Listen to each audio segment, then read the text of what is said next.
Hey, what's going on, everybody? Welcome back to the channel, and welcome back to another Game Informer review. This time we're talking about issue number 372, with the front cover being Outer Worlds 2. As you can see, I do not have the physical edition of my magazine this month. I have quite literally checked the mail like every single day since October, I think it's 15th. And haven't seen anything yet. Hoping I'll see something before I end up going on holiday break. But funny that this would happen right after someone in the comments of the last Game Informer video, which shout out to everybody that watched that and left some like comments or just what they thought, or even talking about some of the games that were featured there. But funny that some of the comments, a good number of the comments were about like, oh, how did you get the physical version? Like, how is that possible? You must be really lucky. I guess my luck ran out. And I didn't realize that there was such a like widespread issue with getting the magazine on time past the initial like magazine from when they first came back. I thought that they had kind of sorted things out by at least like issue, like the second issue that they put out, but apparently not. So I definitely understand the frustration a little bit more. But that aside, I did sign up for, I think everybody that signs up for physical gets also the digital version as well. So at least we can still have access to the magazine. And I did want to talk about some articles that I read that I thought were interesting. So we're going to be starting things off with A Bigger, Brighter Universe by Marcus Stewart. So this is the cover story for the month. I apologize with all the weird presentation stuff that's going to be going on while I figure out what the best way is to display all of this. But this is about Outer Worlds 2, which launched, let me see, I have it October 29th, so like the end of October. It's only been out, I'm recording this on, I was like, should I date myself? But yeah, I'm recording this on the 9th of November. So it hasn't been out super long. I haven't heard a crazy lot of buzz about it, but it does seem like people are enjoying it. So it's interesting to kind of have that perspective from social media, but also from Marcus and talking about his experience speaking with the developers, kind of getting insights behind why some of the things were done in the game the way that they were done. And this is all, from my perspective, as it's coming from someone who was not really interested in Outer Worlds 1, and honestly wasn't really interested in Outer Worlds 2 until I think I got more of an appreciation and an interest after like reading this article and also seeing what some of the commentary was around the game on social media. So let's dig into some of my I guess favorite talking points or things of interest that I noticed in the article. So number one is that you don't have to play the first game to get the story for this game, which is something I personally would like as someone who was like not super interested in Outer Worlds 1. Brian Adler, who is the game director, also wanted to put a greater emphasis on factions in the game, I guess more so than Outer Worlds 1. And what was interesting to me is that they said they wanted to put a greater emphasis on the factions, but they also wanted to make sure that even if you don't agree with the faction, you can at least understand where they're coming from. And I feel like just that, like the point of like empathy, or like being empathetic to like villains or criminals or bad guys or whoever it is, like the antagonist in any story, I think is how you really start to make great stories. Because you know, most people in real life are not just evil for no reason. Like they have something that's motivating them to make them evil, whether it's a good reason or a bad reason. Like knowing that reasoning helps you kind of like dig deeper into like who this person is and why they're doing what they're doing. So I like that was a note that was taken from Outer Worlds 1 and brought into Outer Worlds 2. Something else that I think is interesting is that you get to like work with I think there's 3 different factions, or at least towards the beginning there's 3 different factions. Also, does this display work for people? Let me know. I'll probably be doing another digital version of this for the holidays since I don't know. I don't know what's going on. This is reliable at least. But what's also interesting about this is that as you get to know people, you know, there's the chance that you might like turn people off or offend people or like do something that pushes them away. So I kind of like the fact that as you get to know factions and you get further down the line in the game, you have to make a choice between like, do you want to commit to a faction or do you want to go at it alone? And if you commit to a faction, that can lock off story paths from other factions. I like, and I'm like a little curious about it because that's very real. I also think it's cool that you get to learn more about factions through like the radio show that plays in the open world. I feel like that's something that happens in other RPGs as well, but it's cool that it's noted here because it's another way, like even if you get locked out of one faction, you can still like hear about what they're doing, hear about what they're even might be saying about you and kind of how it's affecting the world around you and maybe plan around those things. So there's like a lot of very interesting systems at play, which is like no surprise coming from Obsidian, and especially with my like short time with Avowed, which I would like to go back to at some point. This year's just been flying by so fast, but they do a great job with like those kinds of systems, and it's very interesting to me. But the last thing I had noted, the last interesting system, in fact, is the like perks and flaws system, more specifically the flaws system, that kind of it reacts to how the player plays the game, and that's not anything that's like really new in terms of like, has a game ever done this before? But I feel like the way that they're going about it, and I didn't even actually hear about this with Outer Worlds 1, which this system has evolved since Outer Worlds 1, and I feel like more people should have talked about it. Maybe I think Marcus was saying that in Outer Worlds 1, people didn't pick flaws as much because there was like not a real benefit to them. But they're basically supposed to be like kind of wacky challenges, and Outer Worlds 2 does a better job of giving you that wacky challenge, like kind of the debuff, but there's also a little bit of a bonus that's attached to it. And so some of the interesting ones that I can think of off the top of my head, there's one where you like to make sure like you reload your gun early so that you don't ever have like a empty clip, so you're always like prepared when you go to battle. You can get a perk where you increase your clip size by like 50%, but the debuff to that perk is that if you ever run out of ammo, you're gonna get like this huge negative effect that's like a mystery kind of thing that you won't know until you activate it, which is intriguing and a little scary. And then the other one was, I forget what it's called, but basically if you're like a thief and you like to steal a bunch of things, you can get a perk where you automatically will steal something even if you just look at it, which and these kind of RPGs can be very, very bad, and especially since a lot of this is like all the NPCs are personality based, and you know most people don't like to be stolen from. So I'm very curious to see like what kind of builds people will make with the flaws and the perk system on top of everything else. But yeah, this article also goes into kind of like the story that's happening at Outer Worlds 2, some of the beginning missions that you get to play, and breaking down some of the companions that you get to talk to, kind of like what faction they're from, some of their personality and backstory, things like that. And interestingly, I'm usually a big story person, but this time around, like, it wasn't pulling me in, at least not nearly as much as the gameplay systems that they have. So I'm kind of curious to play some of this, not gonna lie. I've heard good things so far. It's just been an insane year for games. So if I end up trying that, I'll definitely let y'all know in like a demo disc or a preview video or something like that. Next article I want to talk about is actually a preview for Lego Batman Legacy of the Dark Knight, written by Wesley LeBlanc. And for anybody that did not catch my streams around New York Comic Con, I thought that for a brief moment there was a chance I could go. I couldn't go, and one of the heartbreaking things about that was that there was a demo for this game at Comic Con that people could play. I listen, TT Games, send me a link.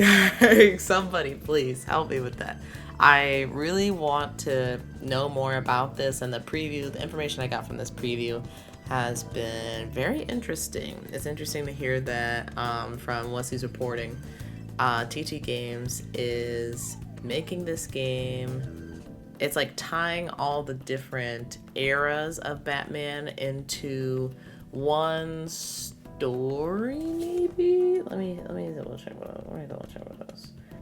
Fuse various Batman media to tell a single definitive story. Yeah, so I find that interesting. I'm like, I don't know what their angle is with this, but I want to know more. Also, Wesley mentions that this plays very similar to the Arkham games that a lot of people grew up with, not including myself, actually. I was too young at the time, so what did I do? I watched it on YouTube instead. But that's actually one of my gamer sins that I do want to rectify within the next year, I would say. But yeah, outside of that, I think the Lego design looks great.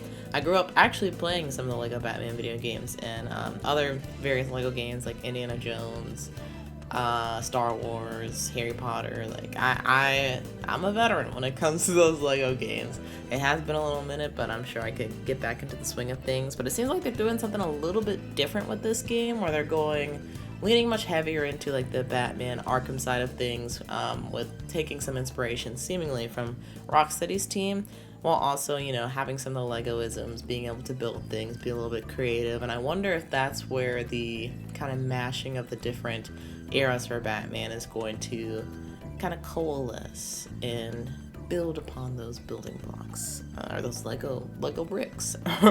But yeah, just wanted to highlight this. I'm excited for it. I know Dig was not. There were many people that were, at least people around me, that were not happy at this announcement and would rather have like a Batman game, like I guess a regular one. But I'm like, this is a Batman game to me, so I'm excited to check this out. Alright, next up on the list is actually another preview for 007 First Light, and this is also written by Wesley LeBlanc. So, a picture, if you guys could see it. I wanted to talk about this one because Wesley and I made similar observations but arrived at different conclusions. So, we both kind of had the fear of like, oh, since this game is made by IO Interactive, and IO is famously known for making the Hitman games, like, oh, you know, is this gonna be like a James Bond skin over a Hitman game, basically? And Wesley has found so far that for what he's seen, which is a little bit more than what we've seen as common gamer folk, I guess. Since he was able to go to Gamescom, IO Interactive had like a booth to showcase First Light, which had more footage than what we saw at the State of Play in September. And from what he has seen so far, he feels like they're making a Hitman essence to it, especially at the beginning of that demo that we see in First Light, where James is walking around like the courtyard, I guess, trying to figure out how to get into the building, which I can see. But after that, kind of a tonal shift, and I would agree with that. It felt more like action-packed and not as much Hitman, like, not that Hitman is action-packed, but more like a Bond movie, I guess, when you start doing like the car chase and like chasing the airplane down the runway and all that stuff. That being said, I am still a little afraid that this might be too close to a Hitman game, but I also think part of it is that I really loved playing GoldenEye on the Xbox 360. And so when they announced there was going to be a new James Bond game, that's what I had in my head, was like the gameplay from GoldenEye. Which maybe it's not that good now. I don't know. I haven't gone back to play it since that first time I played it. But the memory of it, I'm like, oh yeah, it was really fun. I had a good time and all this blah, blah, blah. And that's definitely not what First Light is. So I do have to kind of recalibrate and see things for as they are and judge it from there. But I'm curious, anybody else, how are you feeling about what we've seen so far for 007 First Light? And do you enjoy the Hitman series? And does that closeness, or maybe you don't think it's that close, does it make you more heavily anticipate the game, or like cool off on the game a little bit? I'm curious. For me, what it says is I should definitely play through a Hitman game, or at least like put some hours into it. I think I've played like maybe one Hitman mission since I think some of the Hitman games are on Game Pass, or I got one through Games with Gold or something like that. And I didn't put that much time into it. Like I was like, oh, you know, this is kind of cool. Then I just like moved on. So I do want to try a little bit more to get a better understanding of like what I might be getting into, or at least what the foundation is, and work from there. But yeah, I don't know. We'll see. I'm this is probably my most the game I'm most curious about. Where's most anticipated, and like this is the one I'm most curious about. So yeah, stay tuned. So the next article I want to highlight is Lights Controller Action by Jack Dean, and guess what? I got my magazine. And it only arrived about literally on the 15th this month, so about a month later than I would have expected. But hey, apparently some people aren't getting it all, so I guess I should be grateful. But anyways, I wanted to highlight this article, and it's actually perfect timing because you get to see some of these, or at least me personally get to see some of these images in print, and compared to the digital version, like, you know, digital you can zoom in, you can see all the detail, things like that, but it's something about seeing images in print. I think that's why like art museums and stuff are still special to me personally. It's a different feeling. It's a different feeling, you know, being able to change perspective, tilt your head a little bit, like all of that. But yes, Lights Controller Action by Jack Dean. I think this is an interesting one. I think it's definitely, I would recommend y'all read it, especially if y'all are VPs, which I learned is a term for virtual photographers. So there you go. Actually, I have a friend, AJ, who does some virtual photography, so shout out to AJ. I've seen a lot of his work, his pieces. But I did want to highlight some things that I thought were interesting, starting with kind of some of the history behind virtual photography. So Jack was talking about how Gran Turismo 4 on the PS2 was one of the first games to include a photo mode, and kind of how things, photo modes started to spread throughout games, especially on Sony consoles, which I didn't know. Sony specifically helped kind of push this movement along, but that's interesting to see. Let me see, was it the creator for Gran Turismo? It was, yes, the series creator, Kazunori Yamauchi, put it into the game because of their love for cars and photography.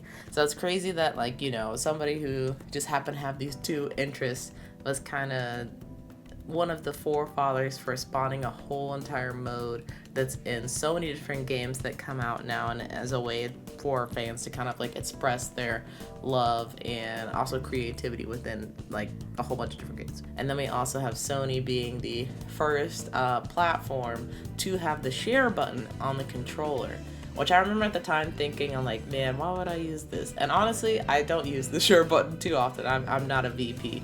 But I love seeing people's art on social media and like all kinds of platforms, and being able to like share cool moments and things like that. So yeah, share mode, it definitely, or the share button definitely came in handy.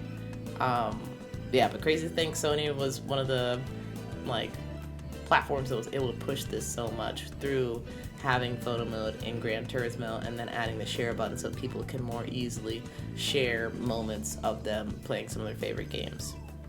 They also talked about, or Jack Dean talked about, how photo mode is a way to market games, which is very true, generate more exposure, show people a side of games that maybe they don't see just from the outside looking in, or maybe even some of the trailers that you know, professionally built, things like that. Just a different perspective. Also being able to fill a creative need, which is definitely true. Like, there are photographers that play video games, obviously lots of people play video games, but yeah, I would not have thought years ago that so many people would be so into this, but it's, you know, they're able to create incredible work with it, so it makes sense. And then I do have to give credit where credit is due. I believe it's on this page, page 92, that Jack Dean talks about Ubisoft actually hosting a competition, or it might even be multiple competitions, where they highlight community work through the photo modes of their different games, and then like the winner of the competition was able to have their work displayed at an art exhibit. That's really cool. That's really cool and shocking to me that it was Ubisoft, considering some of the crazy stuff that's been happening with them as of late. But the community manager, they're still on our side, so that's amazing to see. And then lastly, I wanted to shout out Mick Bromley, I believe it is. Correct me if I'm wrong. But Mick Bromley also hosts the Virtual Photography Awards, which I had not heard of before this, or didn't know that was even like a community that was seeking to celebrate its own work in that kind of way. So I wanted to shout that out in case any VPs are out there that are interested, or like burgeoning VPs that are getting into things. Definitely check out Mike Bromley, the Virtual Photography Awards, and also some of the work that they're kind of putting out there, and I guess celebrating other artists. It's really interesting to see. And the back of the magazine is starting to become one of my favorite sections. These ending articles seem to be bangers a lot of the time. But yeah, very cool article, very niche topic for sure, but I think that's probably where you get some of your best work, because it's like you have to be passionate to talk about these things, you know. So shout out to Jack Dean. Very cool article, some amazing imagery here. Absolutely love a lot of the work that's in this. And if you're able to get the magazine in print, which there was actually recently an announcement that Game Informer magazines are going to be available at some, I believe, local newsstands. I forget if that's an organization or something, but like newsstands, bookstores, things like that. Keep an eye out. This magazine might be hitting the shelves once again. And if you can grab, I don't think you'll be able to grab this one, but the December issue, I'm sure there'll be some great images in that one too. We'll close things out with the multiverse of Marvel games. I don't know who wrote this, introduction into all the other articles, but yes, there are a lot of Marvel games, and being a Marvel fan, that are of interest to me. So, we had to do this one. And this is the first, mega batch article that I've read from Game Informer, so I thought that was interesting too. I have a little bit to say, hopefully, about each one. So let's get it. Starting with The Clash Across the Cosmos by Charles Harte. He kind of talks about his experience going to, let me see, I think it's Tribute Games. Yes, the Tribute Games office, getting to play a little bit of Marvel's Cosmic Invasion, getting to speak with the developers, and overall, very interesting experience. And across all of these different Marvel games, I found it interesting that it seemed like Marvel didn't want to strictly control their IP, like, oh, everything has to be this way. When you're talking about a character like Wolverine, for example, they're like, no, like put your Tribute Game spin on this, or put your Arc System spin on like Tony Stark, for example, which we'll talk about in a hot second. But I found that very interesting and very cool, because I think that will definitely help promote creativity, because people are already heavily inspired by a lot of these Marvel characters, so giving people like the freedom to like lean into that while also bringing a piece of themselves, or like something that they've always wanted to see for the character to life, I think is cool. I could talk about this page because Charles talks about the Wakandan level, and a couple of the developers said that like one of their favorite musical pieces happens or plays during the Wakandan level, and they did have like ambient sound, but they decided to take it out because like, yeah, just let the piece rock. So I'm looking forward to hearing that. That's gonna be interesting. Also, the article highlights some like the attention to detail, especially in like the Wakandan level, with the like different foods and stuff that they have at different vendors, and Charles kind of talked about Marvel's big like Bible, basically, of all things Marvel Universe, and Tribute being able to like reference that is pretty cool. The other thing I thought was interesting was that Marvel allowed Tribute games to have like a little bit more flexibility when it came to the character roster. So instead of having Thor, we have Beta Ray Bill. Instead of having just regular Ghost Rider, we have Cosmic Ghost Rider. And that kind of plays into, there are like 4 different elements in the game. Don't ask me to quote it. But there's like 4 different elements in the game. And so they kind of like play into like the cosmic or fire or like whatever it might be, which is interesting. And I'm not familiar with Beta Ray Bill at all. So I'm looking forward to knowing more about the character through this game. And as well as Cosmic Ghost Rider. That one's particularly interesting to me. Another cool thing is that the each map has like a, I guess, best kind of pair up of characters. Like, for example, if you're in New York, like Spider-Man and Doctor Strange or something. Oh, even though I don't think Doctor Strange is in the game, but you know what I'm saying. Like, just each map kind of caters itself to a couple characters, like a pairing of characters. But that doesn't mean you can't use any other characters. But I found that interesting too. But yes, I'm looking forward to playing that very soon. Actually, as of recording, it comes out like, I don't think they had the release date when this article came out, but I think it comes out December 2nd, 3rd, something like that. Yeah, they don't have a release date yet, but I'll put it on the screen. Alright, next one is Hero vs. Hero by Brian Shea. So once again, just Arc System being able to have the freedom to like really lean into like what they're known for, what they're good at, which is like a lot of like really polished like Japanese art and Japanese designs, and being able to like integrate that into Marvel character designs. And you can especially see this in the Iron Man design, because it's kind of has like a little mech kind of vibe going on, which is pretty cool. I also like that the developer also mentioned how that this freedom gives them the opportunity to kind of share anime with the world and like Japanese art with the world, because of the Marvel IP kind of grabbing that initial interest from a lot of people, which I think is interesting from a, like, I guess, artist perspective, using an existing property and being like, let me show the world like something else alongside like something that they already know. Like, that's pretty cool perspective. And then Takeshi Yamanaka said the game should be easy to get into, hard to master. We'll see. I think the beta should be happening in the next couple of weeks as of recording, so I did get into that, thankfully. I didn't get in the first one. The second one, I'm in there. We'll see how things go for me. Let's see. Next one is Embodying the Mouthy Merc by Kyle Hilliard, which I actually saw you just posted his review like not too long ago, and I think I got 7.7, so you know, pretty decent, pretty solid.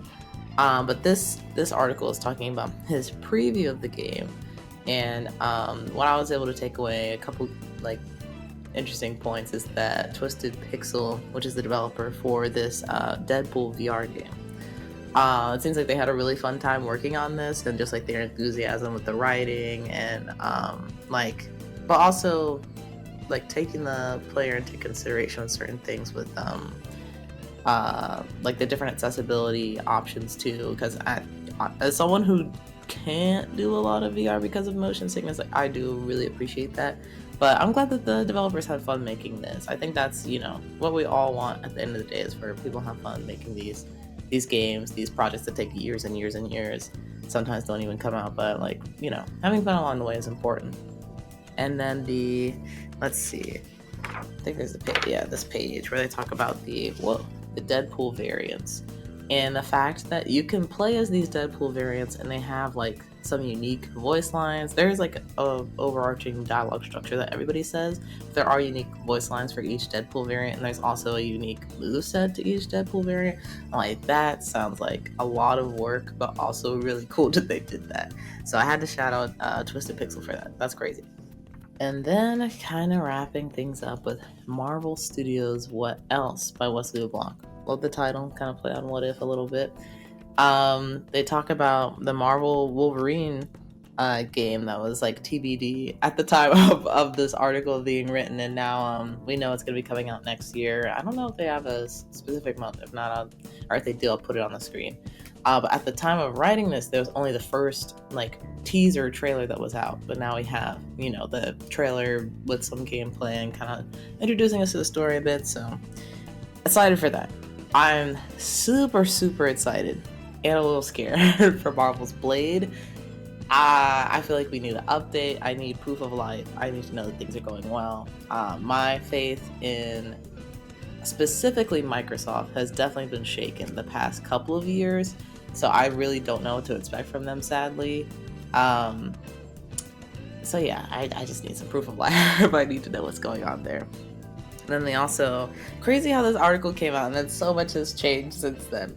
But Marvel 1943 Rise of Hydra, now that's like, my opinion, really bad shape. Like the fact that we went from having a release date, I think it was this year, then it got pushed to next year, and now it's like indefinite. Really bad sign. I'm hoping for the best because I was excited to like learn more about this, possibly play it, but I don't know. I don't know anymore. And then the last interesting thing I wanted to point out was that EA apparently has 3 more Marvel games that they need to reveal. They did, so let me see, I'll directly quote the article for this one.